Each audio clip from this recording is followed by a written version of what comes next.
Alors, bonjour chers frères et sœurs, merci pour ce moment que nous allons passer ensemble dans l'étude de la parole de Dieu. Mais avant de faire cela, nous allons prier.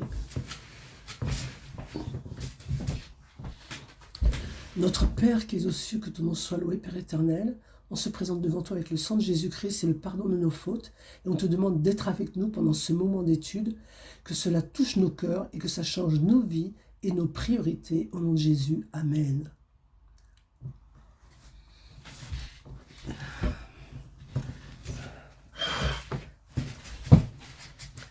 Alors, un pasteur, un jour dans son livre, a eu cette réflexion qui m'a beaucoup marqué. Dans son livre, il disait que les élus qui seront sauvés ne le seront pas parce qu'ils étaient bons, mais parce qu'ils avaient accepté par la foi Jésus dans leur vie et lui ont fait confiance. Tandis que les pécheurs qui seront perdus ne seront pas perdus parce qu'ils étaient pécheurs, mais ils seront perdus parce qu'ils n'ont pas accepté Jésus dans leur vie, ils n'ont pas eu foi en lui, ils n'ont pas eu confiance en Jésus. Et c'est de cela que nous allons parler aujourd'hui, de la confiance en Dieu qui fera toute la différence. Toute la différence. Et on va commencer en ouvrant la parole de Dieu dans Deutéronome. Vous savez qu'à la sortie d'Égypte, Dieu avait promis une terre à Israël. Et justement, ils arrivent devant cette terre et voyez ce que Dieu va leur dire. Dans Deutéronome 1, verset 8. Voyez, j'ai mis le pays devant vous, allez et prenez possession du pays que l'Éternel a juré à vos pères, Abraham, Isaac et Jacob, de donner à eux et à leur postérité après eux. Au verset 20, il continue. Je vous dis, vous êtes arrivés à la montagne des Amoréens que l'Éternel notre Dieu nous donne. Voici, l'Éternel ton Dieu met le pays devant toi, monte, prends-en possession comme te l'a dit l'Éternel, comme te l'a dit l'Éternel. Le Dieu de tes pères ne craint point et ne t'effraie point. Ok. Alors, Dieu leur dit d'aller prendre le pays, et eux, au lieu de lui faire confiance, ils décident d'envoyer des espions pour voir si ce plan est possible, comme si la possession de ce pays dépendait d'eux. Ils ont oublié pour leur perte qu'ils servaient le Dieu de l'impossible, et ils vont aller voir Moïse avec cette requête que nous allons lire, qui se trouve à la suite, au verset 22. Vous vous approchez tous de moi et vous dites, envoyons des hommes devant nous pour explorer le pays et pour nous faire un rapport sur le chemin par lequel nous y monterons et sur les villes où nous arriverons. Cet avis me parut bon. Je pris 12 hommes parmi vous, un homme par tribu. Le problème est que ce n'était pas ce que Dieu avait dit. Dieu leur avait dit, allez et prenez le pays. Mais l'homme veut toujours compter sur ses capacités. Il croit qu'il peut aider Dieu. Et qu'est-ce qui s'est passé? À cause du compte-rendu des 10 espions qui leur ont dit que le pays était rempli de géants, ils ont eu peur et ils ont perdu confiance en Dieu.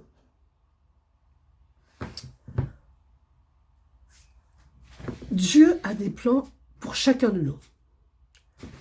Nos premiers problèmes, qu'ils soient financiers, familiaux, de santé ou autres, on reste fixé sur ces géants qui nous paraissent insurmontables au lieu de continuer à persévérer dans la prière et de faire confiance à notre Dieu et le laisser travailler pour nous. On va commencer à douter, à l'accuser, à remettre tout en question et on ne voit que le problème et on reste fixé dessus comme eux étaient fixés sur les géants. Et on oublie que c'est Dieu qui est aux commandes. C'est Dieu qui est aux commandes. Pourquoi on oublie? Car la peur, le doute, l'angoisse a pris le dessus et nous éloigne de la promesse et de la confiance en Dieu. Et le doute peut même nous amener à avoir une mauvaise vision de notre Dieu. Et c'est ce que nous allons voir dans les versets suivants. Écoutez bien, ça paraît aberrant ce qu'ils vont dire. Écoutez. Deutéronome, toujours 26 à 27. Mais vous ne voulûtes point y monter, et vous fûtes rebelles à l'ordre de l'Éternel, votre Dieu.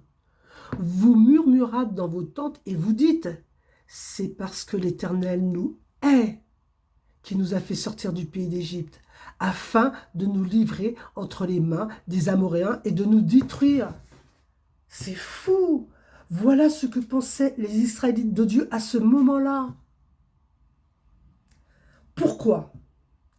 Car ils avaient perdu confiance en Dieu. Après tous les miracles que Dieu avait fait pour eux, pour les délivrer de l'esclavage d'Égypte, ils remettaient tout cela en question et ils se mettaient même à accuser Dieu. Mais attention, hein, comme nous le faisons au premier problème. Mais pourquoi ça m'arrive à moi? Et qu'est-ce que j'ai fait au bon Dieu? Pourquoi il ne m'écoute pas? Pourquoi est-il silencieux? Voilà les questions qu'on se pose quand on est dans les moments de doute. Et vous allez voir dans les versets suivants qu'ils vont continuer dans leur doute, oubliant que c'est Dieu qui est aux commandes. Et ils disent, au verset 28, « Où monterions-nous? Nos frères nous ont fait perdre courage en disant, c'est un peuple plus grand et de plus haute taille que nous. Ce sont des villes grandes et fortifiées jusqu'au ciel. Et nous y avons même vu des enfants d'Anak. » Waouh! Le rapport que leur avaient fait les espions les avait découragés. Alors souvent dans votre vie, quand vous aurez des projets pour Dieu, ou même professionnels ou autres, il y aura toujours quelqu'un pour vous dire « Mais non, laisse tomber, tu n'y arriveras pas, tu n'en as pas la capacité, ce projet est trop grand pour toi. » Ils oublient seulement que nous servons le Dieu de l'impossible.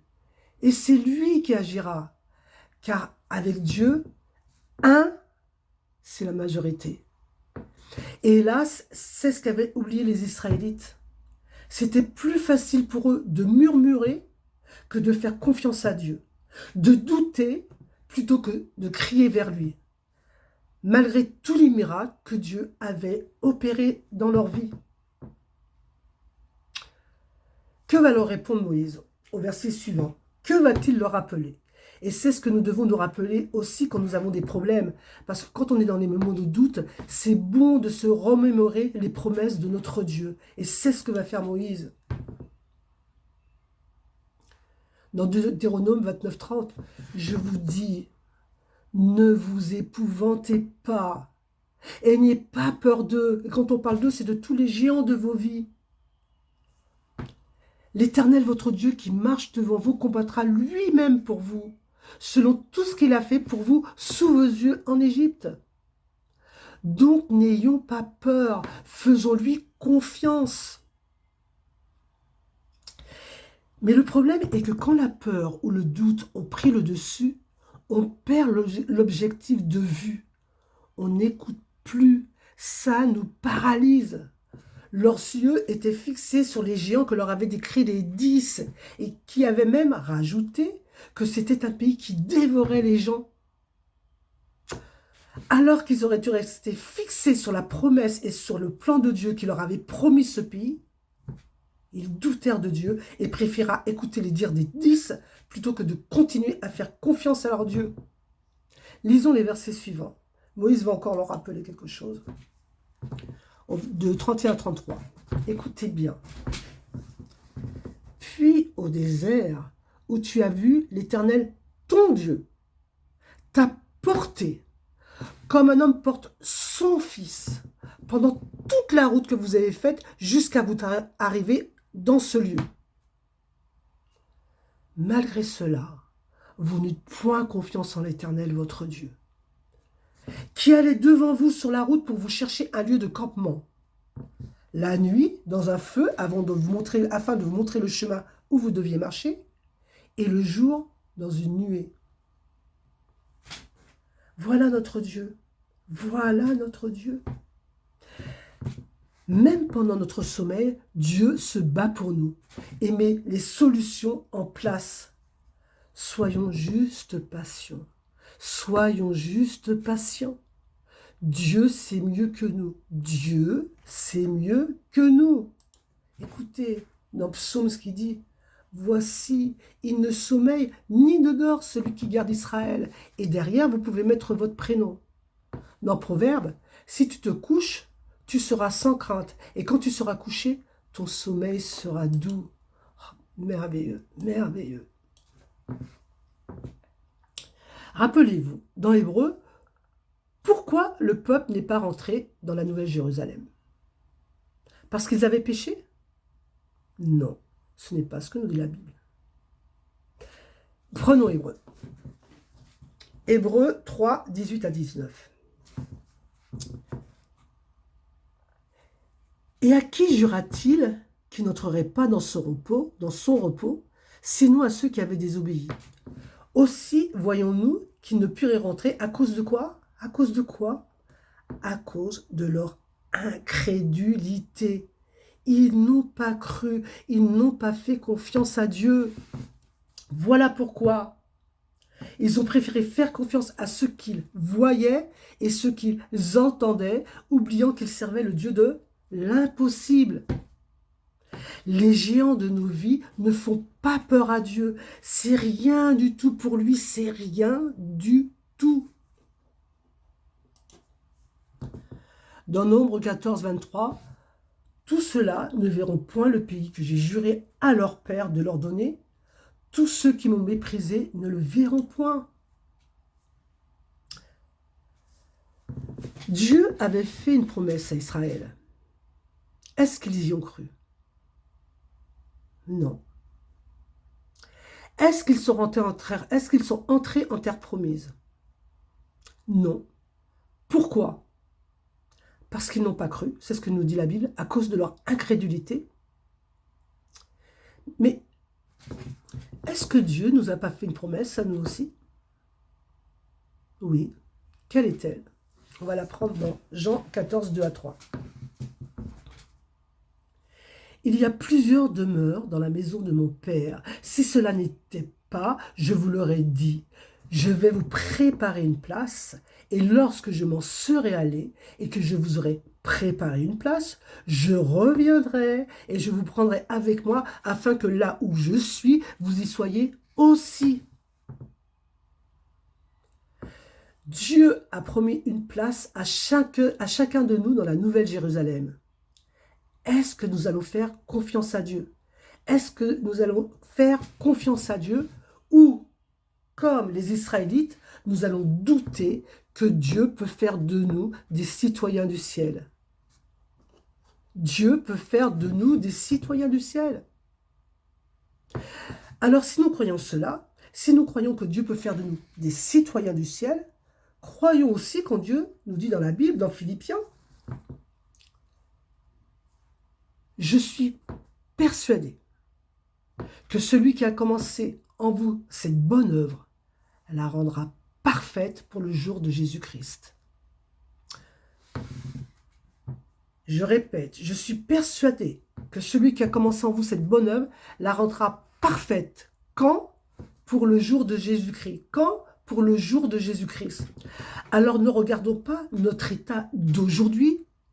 Dieu travaille chaque jour à notre perfection. Est-ce qu'on a confiance en cette promesse? Dieu est-il un homme pour mentir? Non. Et il continue dans Pierre, écoutez.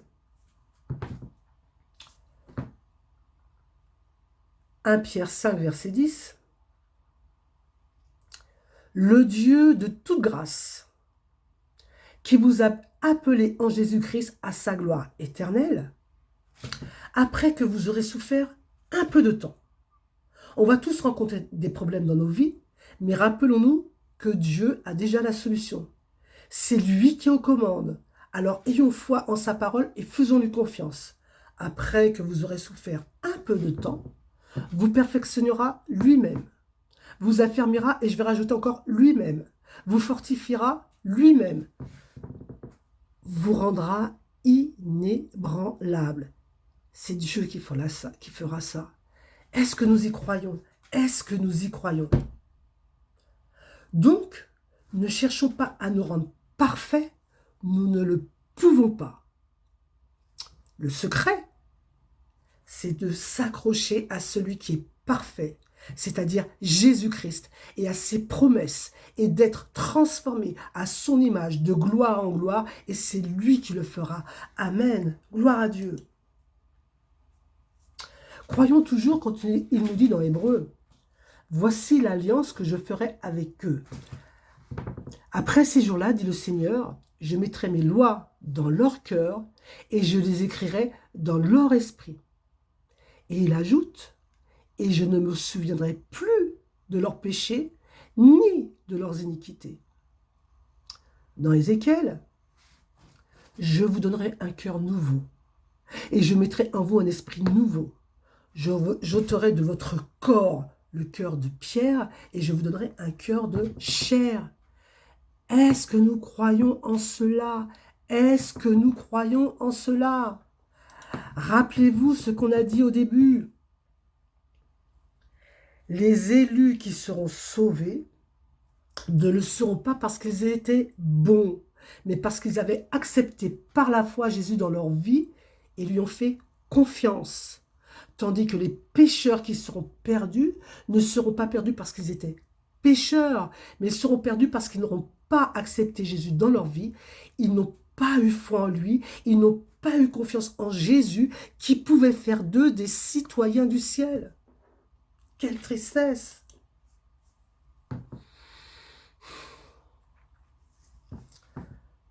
Tous ceux qui rentreront dans la nouvelle Jérusalem seront ceux qui auront fait confiance à Dieu et à sa parole jusqu'au bout et qui auront eu foi en ses promesses. Et voici quelques exemples dans la Bible d'hommes qui ont fait confiance à Dieu jusqu'au bout. On va commencer par le plus grand, le père de la foi, Abraham. Dans Genèse, Abraham eut confiance en l'Éternel qui le lui imputa à justice. Psaume, recommande ton sort à l'Éternel, mais en lui ta confiance et il agira. Ésaïe, j'espère en l'Éternel qui cache sa face à la maison de Jacob. Je place en lui quoi? Ma confiance. Jérémie, que dit Jérémie? Je te sauverai et tu ne tomberas pas sous l'épée. Ta vie sera ton butin parce que tu as eu confiance en moi, dit l'Éternel. Daniel, Nebuchadnezzar prit la parole et dit, béni soit le Dieu de Shadrach, de Meshach et d'Abednego, lequel a envoyé son ange et délivré les serviteurs qui ont eu confiance en lui et qui ont violé l'ordre du roi et livré leur corps plutôt que de servir et d'adorer aucun autre Dieu que Dieu. Quelle foi! Ces hommes qui étaient menacés de mort ont fait confiance à Dieu jusqu'au bout. Ce qui a permis à Dieu de faire éclater sa gloire devant Nebuchadnezzar. On sait qu'à la fin, Nebuchadnezzar s'est repenti. Pourquoi? Parce que 3 jeunes Hébreux n'ont pas plié sous la menace, ils sont restés debout et droits dans leur foi. Droits dans leur foi. Des fois, quand nous refusons d'aller jusqu'au bout avec Dieu, nous empêchons les plans que Dieu a pour nos vies et pour la vie des autres. Si à sa sortie d'Égypte, les Juifs avaient reculé devant la mer, aujourd'hui, nous n'aurions pas ce récit sur la puissance de Dieu. Grâce à tous ces hommes qui ont fait confiance à Dieu jusqu'au bout, nous savons aujourd'hui que nous servons un Dieu tout-puissant. Amen. On va continuer dans Actes. C'est pourquoi, ô hommes, rassurez-vous, j'ai cette confiance en Dieu qu'il en sera comme il m'a été dit.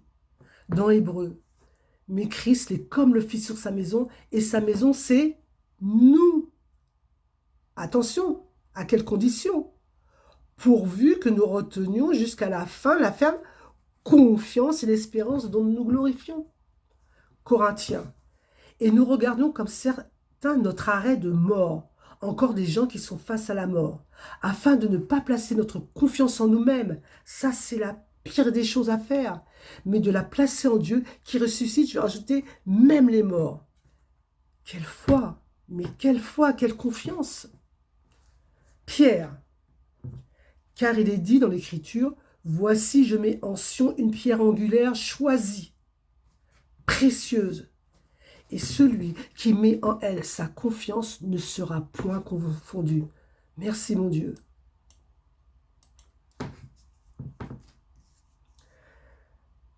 Et c'est là... excusez-moi.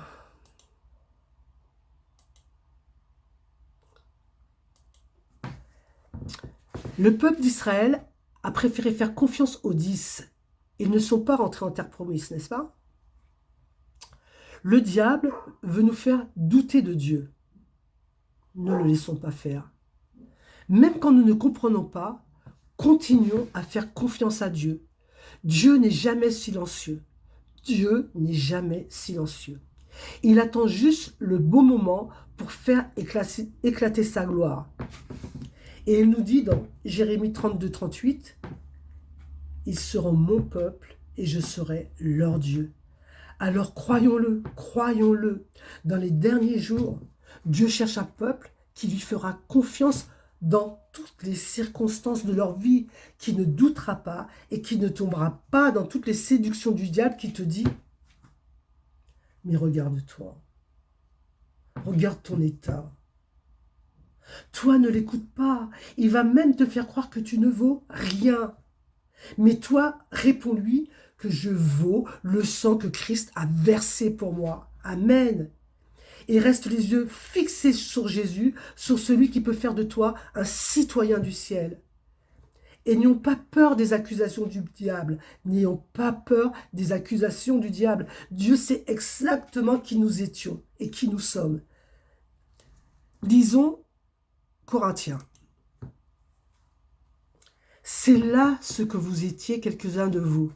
Mais vous avez été lavés, mais vous avez été sanctifiés, mais vous avez été justifiés au nom du Seigneur Jésus-Christ et par l'Esprit de notre Dieu. Croyons-nous en cela. Croyons-nous en cela. Dieu cherche un peuple qui lui fera confiance et qui restera attaché à la parole de Dieu et qui dira « Il est écrit », pas « je crois que ». Il est écrit, les séductions seront de plus en plus grandes. Alors attachons-nous à cette parole. Fortifiant l'esprit des disciples, les exhortant à persévérer dans la foi et disant que c'est par beaucoup de tribulations qu'il nous faut entrer dans le royaume de Dieu. Sommes-nous prêts à cela, à persévérer dans la foi jusqu'au bout, malgré les tribulations, et continuer à faire confiance à notre Dieu? Moi, je le veux. Et vous? Je vais vous laisser avec une dernière promesse de notre Dieu. C'est une promesse très connue, que nous connaissons tous, mais il est bon de se remémorer toujours les promesses de Dieu. Ça nous fait du bien et ça nous permet d'avoir confiance en lui. Alors, ne crains rien, car je suis avec toi. Ne promène pas des regards inquiets, car je suis ton Dieu. Je te fortifie, je viens à ton secours, je te soutiens de ma droite triomphante. Le diable fera tout pour nous détourner de Dieu. Il fera tout. Il va nous accuser, il va accuser les autres, il va nous faire douter. Restons les yeux fixés sur les maîtres, restons attachés à sa parole et faisons-lui confiance. Faisons-lui confiance parce que c'est cela qui fera toute la différence. Tous ceux qui vont persévérer dans leur confiance en Dieu verront Dieu et rentreront dans la nouvelle Jérusalem. Amen. Je vous dis merci, je vous remercie vraiment de m'avoir écouté. Que Dieu vous garde tous et je vous dis à la prochaine étude. Merci.